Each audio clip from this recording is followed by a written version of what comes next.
فإذ نادى ربك موسى أن ائت القوم الظالمين قوم فرعون ألا يتقون۔ اور جب پکارا تیرے رب نے موسیٰ کو کہ ظالم قوم فرعون کے پاس جاؤ، کیا وہ ڈریں گے نہیں؟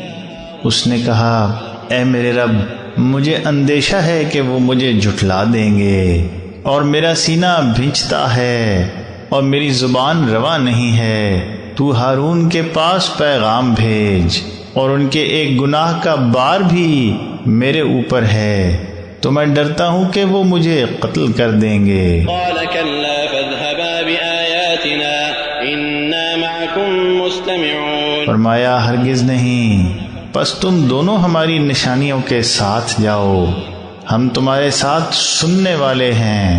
تو فرعون کے پاس جاؤ اور کہو کہ ہم رب العالمین کے رسول ہیں، کہ ہمارے ساتھ بنی اسرائیل کو جانے دے۔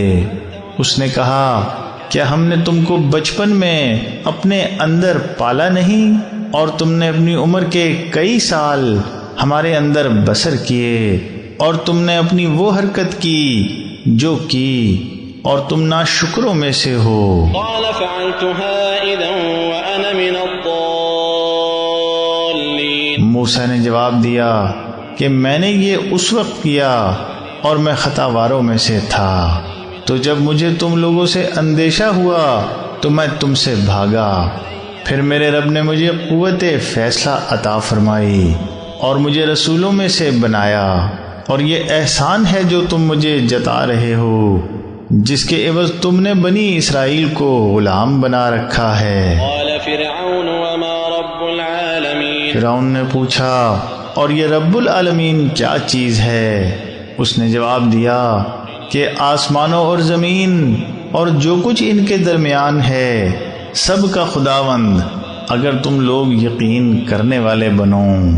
اس نے اپنے ارد گرد والوں سے کہا سنتے نہیں ہو؟ اس نے کہا تمہارا بھی رب اور تمہارے اگلے آباء و اجداد کا بھی رب۔ فرعون نے کہا تمہارا یہ رسول جو تمہاری طرف بھیجا گیا ہے بالکل خبتی ہے۔ موسیٰ نے کہا مشرق و مغرب اور جو کچھ ان کے درمیان ہے سب کا رب، اگر تم عقل رکھتے ہو۔ وہ بولا کہ اگر تم نے میرے سوا کسی اور کو معبود بنایا تو میں تمہیں قید کر کے رہوں گا۔ موسیٰ نے کہا کیا اس صورت میں بھی کہ جب میں تمہارے پاس کوئی واضح نشانی لے کر آیا ہوں؟ اس نے کہا وہ پیش کرو اگر تم سچے ہو۔ تو اس نے اپنا عصا ڈال دیا اور وہ دفتن ایک صریح اژدہا بن گیا، اور اس نے اپنا ہاتھ کھینچا تو وہ یکایک دیکھنے والوں کو چٹا نظر آیا۔